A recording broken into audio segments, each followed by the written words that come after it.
Monsieur le Président du Conseil constitutionnel, honorables membres du Conseil constitutionnel, mon nom est Kamto Maurice. Je suis né le 15 février 1954 à Bafoussam. Oh, Bafoussam, ça indique un lieu géographique au Cameroun, dont, suivant notre nomenclature ethnique, une ethnie. Oui, suivant cette nomenclature, je suis Bamileke. Mais je me suis toujours considéré comme Camerounais avant toute chose. D'abord en raison de mon itinéraire personnel. Parce qu'après avoir commencé mes études primaires et secondaires à Bafoussam, je les ai poursuivis à Douala.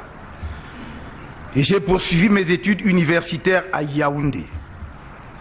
J'ai forgé tout au long de ce parcours des amitiés solides venant d'autres régions du Cameroun. Et ces liens profonds sont demeurés à ce jour.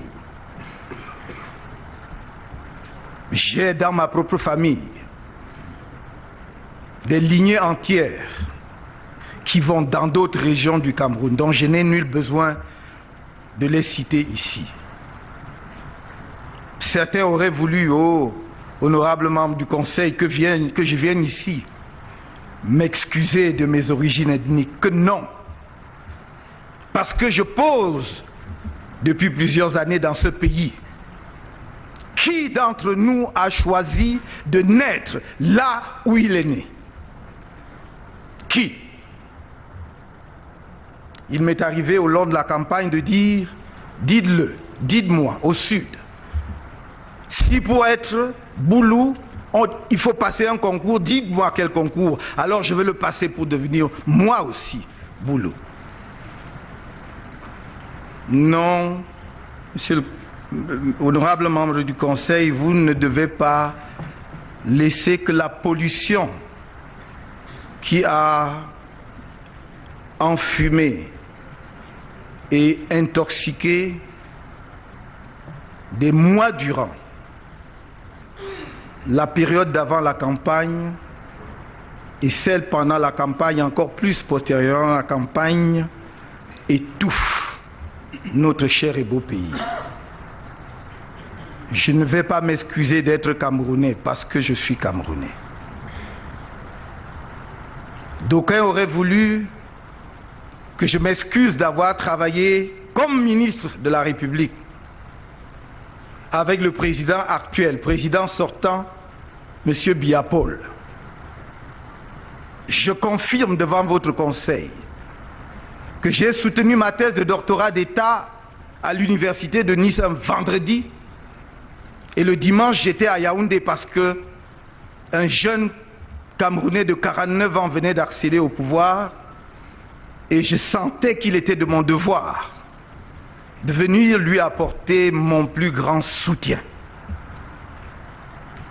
Je ne vais pas m'excuser d'avoir été ministre de son gouvernement parce que j'y ai donné le meilleur de moi-même là où il m'a placé et sur les dossiers qu'il a bien voulu me confier.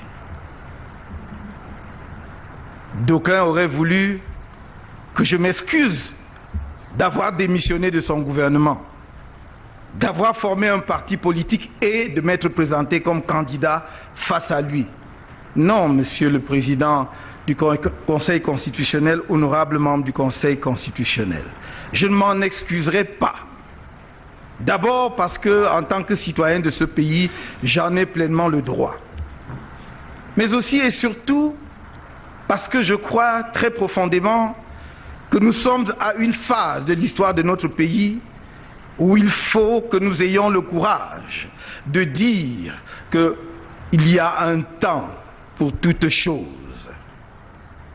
Et que si ce président de la République aime, comme je le crois, son pays, il doit au fond de lui-même savoir qu'il a donné le meilleur de lui-même et qu'il n'a plus grand-chose à offrir à ce pays. Alors, il serait criminel pour ceux qui entonnent ces cantiques-là, de faire croire qu'au Cameroun, il y a une seule personne pour conduire la destinée du Cameroun. Ce serait d'ailleurs dramatique, parce qu'alors je me demande, le jour où, comme nous tous, il sera rappelé, pour ceux qui croient à Dieu, ce qu'il adviendrait de notre pays. Honorables membres du Conseil constitutionnel, mes conseils vous ont exposé, munis de preuves irréfutables, les raisons pour lesquelles l'élection présidentielle du 7 octobre dernier doit être annulée, notamment dans les régions de l'Adamawa, de l'Est, de l'extrême nord, du nord-est, ouest, du sud, du sud-ouest, ainsi que dans certaines autres localités. Au moment où m'échoit l'honneur et le privilège de prendre la parole devant votre auguste juridiction, je regarde le faste de votre cour et j'espère contempler à l'issue de cette audience le lustre de votre décision. Mais en même temps, je ne puis m'empêcher de penser aux 25 millions de nos compatriotes qui, à cet instant même, ont le regard tourné vers le sommet de cette colline orgueilleuse où vous êtes appelés à écrire une page décisive de l'histoire nationale. Honorables membres du Conseil constitutionnel, lorsque le 8 octobre dernier, au lendemain du scrutin présidentiel de la veille, j'ai revendiqué la faveur des urnes. Je me fondais sur les résultats sortis des bureaux de vote. Dans l'Adamawa, j'ai gagné dans les arrondissements de Bankim et de Tignière. Dans la ville de Ngaoundéré, l'abstention était très élevée. Dans le centre, j'ai remporté dans 4 des 7 arrondissements que compte la capitale, à savoir Yaoundé 2, Yaoundé 3, Yaoundé 5, Yaoundé 6. À l'est, en dehors de la ville de Bertoua, où j'étais en 2e position, tous mes représentants étaient chassés des bureaux de vote partout ailleurs. Dans l'extrême nord, aux environs de 22 heures, les informations du terrain m'avaient donné vainqueur dans les arrondissements de Touloum, Guidigis, Moulvoudaï et Tsiglao dans le Mayokani, Kalfou, Dachika, Vélé, Kaikai dans le Mayo Danaï.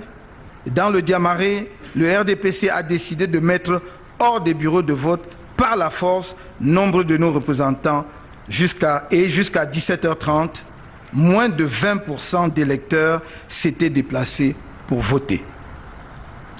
Dans le Mayo Sava, j'étais en tête après le décompte des voix dans le Mayo Tchanaga, malgré le fait d'une bande armée qui s'est emparée des bureaux de vote pour bourrer les urnes, des actes contre lesquels plusieurs de mes représentants ont été séquestrés à la gendarmerie pour avoir osé protester.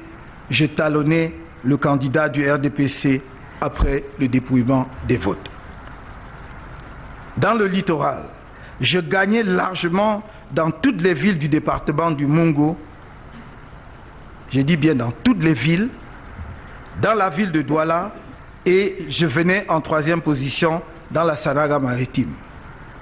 Dans le nord, je gagnais largement dans les arrondissements de Mayo-Oulo, de Demsa et dans le département du Faro et d'Eo. Dans le nord-ouest et le sud-ouest, il n'y a pas eu d'élection, comme mes avocats l'ont clairement montré. À l'ouest, dès 21h, nous avions tous les résultats, sauf le département du Noun, où nous gagnions partout avec une très large majorité dans la MIFI. Dans le sud, nous n'avons pu avoir aucun résultat, tous mes représentants ayant été exclus des bureaux de vote pour chasser comme des criminels, molestés, sans aucun recours. Il faudra d'ailleurs qu'un jour, on se penche sur la question du statut du représentant, du candidat ou d'un parti dans le bureau de vote. Car voilà des personnes qui sont la clé de vote dans notre système, mais qui ne jouissent d'aucune protection, qui peuvent être jetés dehors, emprisonnés, sans qu'ils ne bénéficient d'aucune protection. Monsieur le Président du Conseil constitutionnel, honorables membres du Conseil, la victoire et la défaite sont les deux issues possibles d'une guerre, comme le succès et l'échec, celle de toute confrontation ou de toute compétition. Je n'ai jamais pensé qu'il m'était impossible de perdre l'élection présidentielle du 7 octobre dernier. Seulement, je me suis efforcé de mettre toutes les chances de mon côté, allant à la rencontre des populations camerounaises dans leur lieu de vie, au plus profond du pays. J'ai dû braver souvent les épreuves des routes impraticables et dangereuses pour les atteindre. J'ai partagé leur quotidien dans leurs habitations précaires, leurs repas sobers, leur manque d'eau potable, leurs habitations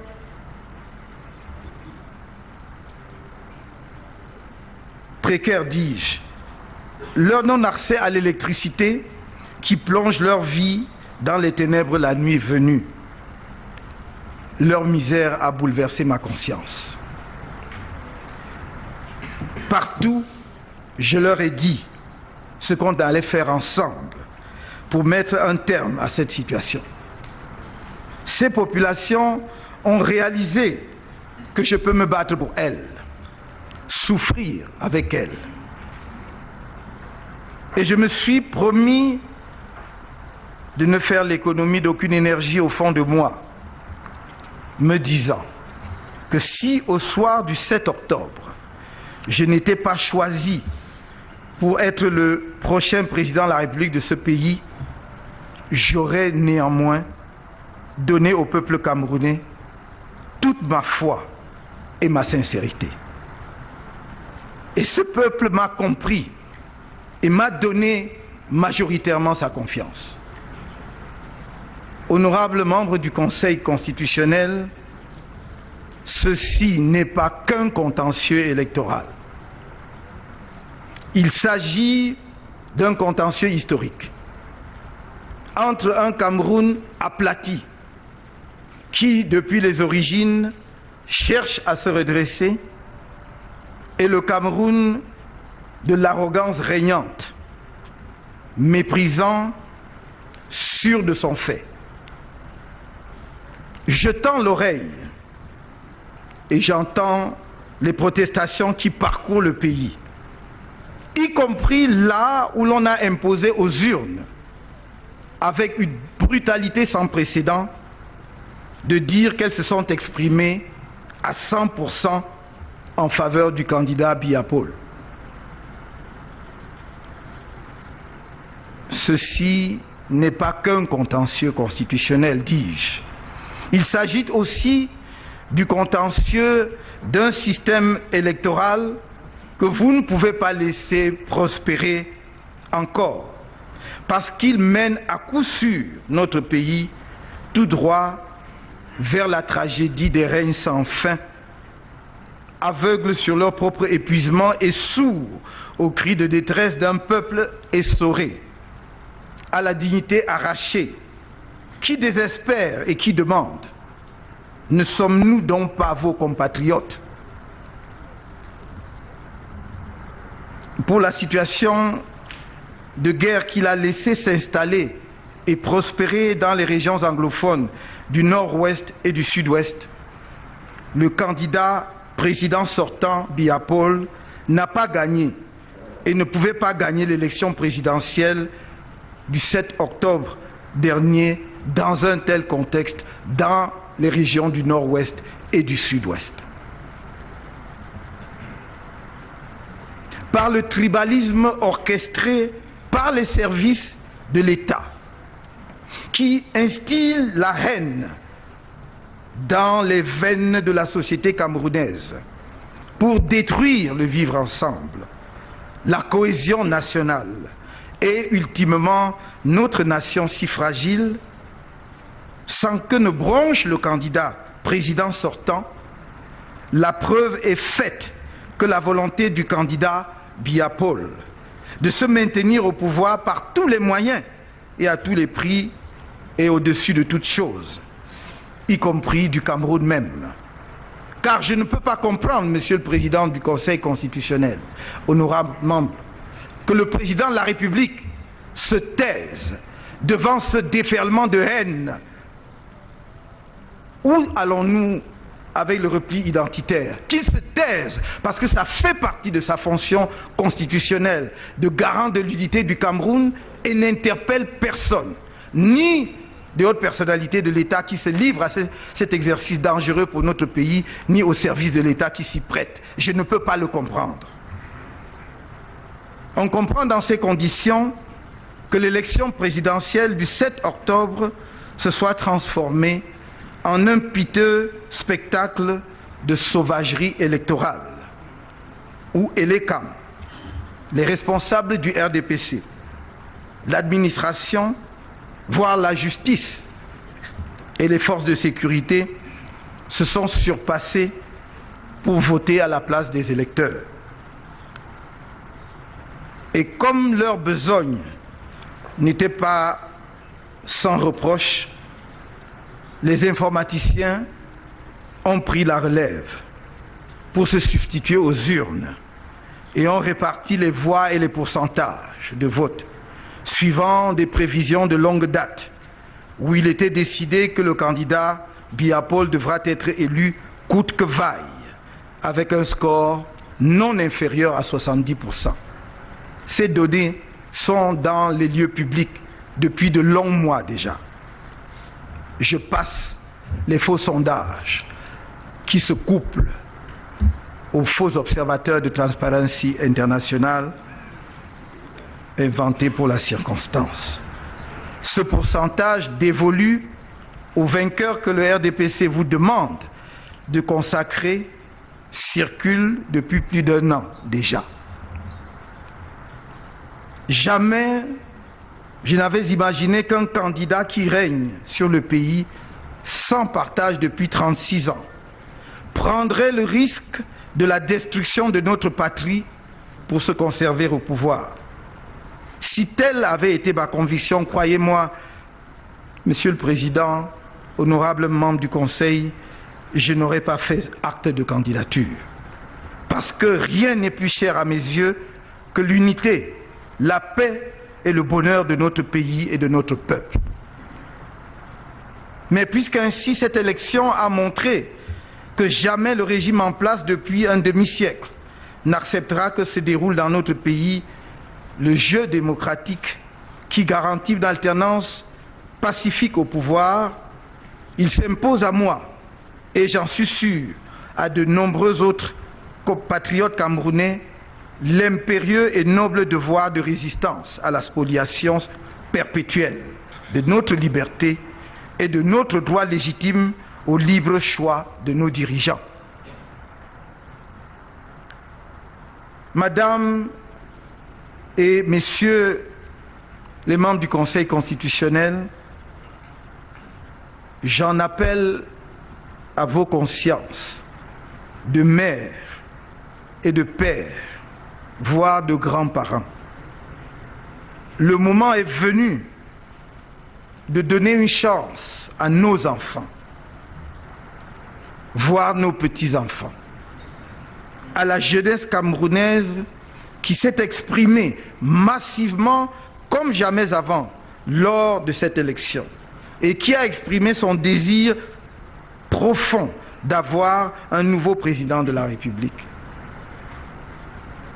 Ne tuez pas son rêve en cautionnant les fraudes massives et barbares, les exactions et les corruptions électorales sans précédent par lesquelles on veut étouffer sa voix vous pousseriez cette jeunesse à une plus grande désespérance qui fait toujours le lit de la désolation et du deuil.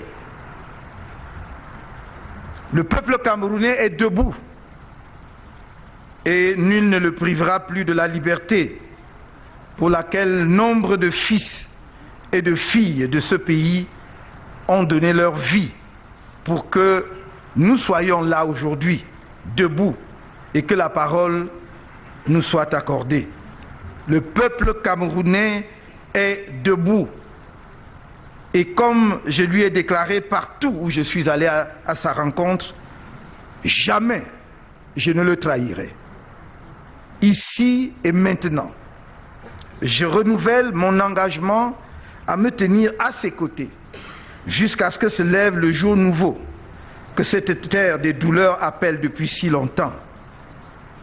À ses côtés, je me suis engagé pour Manga, Bouba, Ndanga, Atangana, Njoya, Wamba, Ekoka, Esoka, Ndifor, Akbor, Bele, Mbezele, Amadou, Mamadou, Salifou.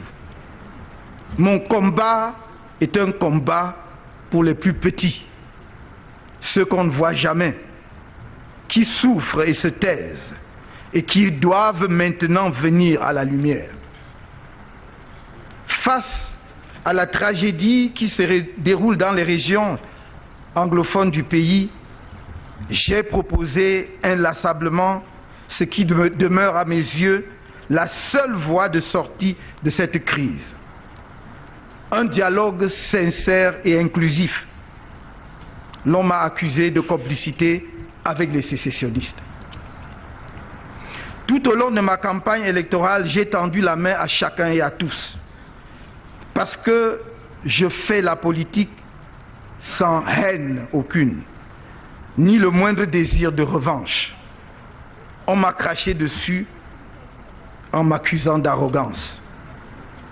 Lorsque sur la base des chiffres sortis des urnes dans les zones du pays où l'élection s'est déroulée de façon à peu près acceptable, le 7 octobre dernier, j'ai déclaré que j'avais eu la faveur des urnes, on m'a répondu par un discours de haine, méprisant et menaçant, parfois en me promettant le pire.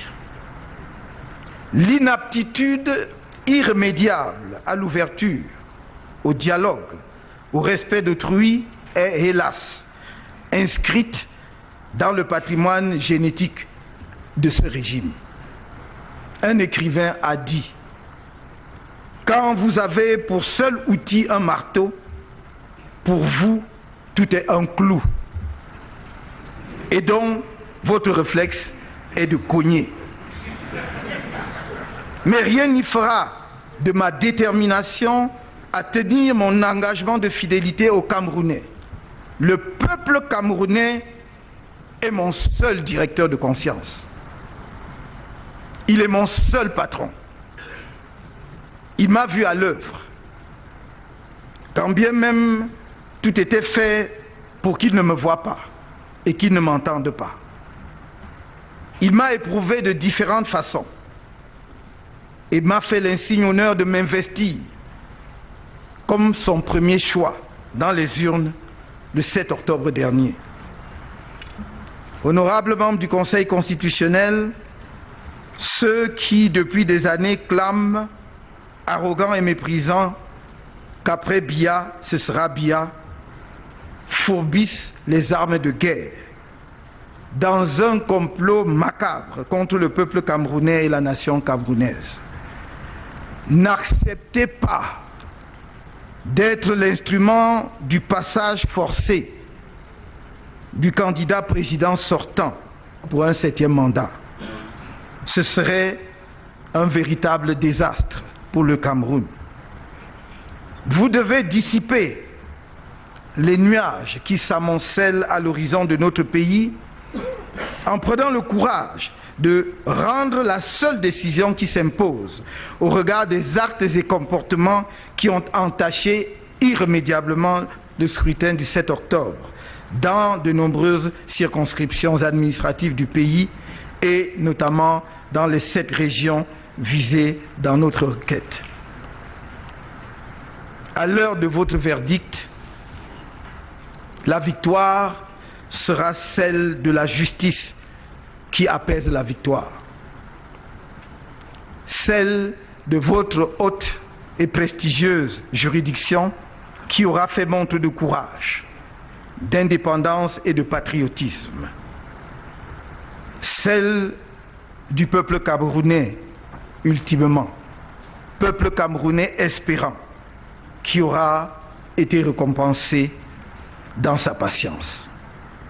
Oui, je ne demande qu'une chose, que la volonté de ce peuple, qui n'a pas accordé son choix majoritaire au président sortant, soit respectée, et que le candidat qu'il a investi de sa confiance pour assumer les fonctions de président de la République pour le mandat qui va s'inaugurer bientôt soit établi dans sa victoire par le Conseil constitutionnel.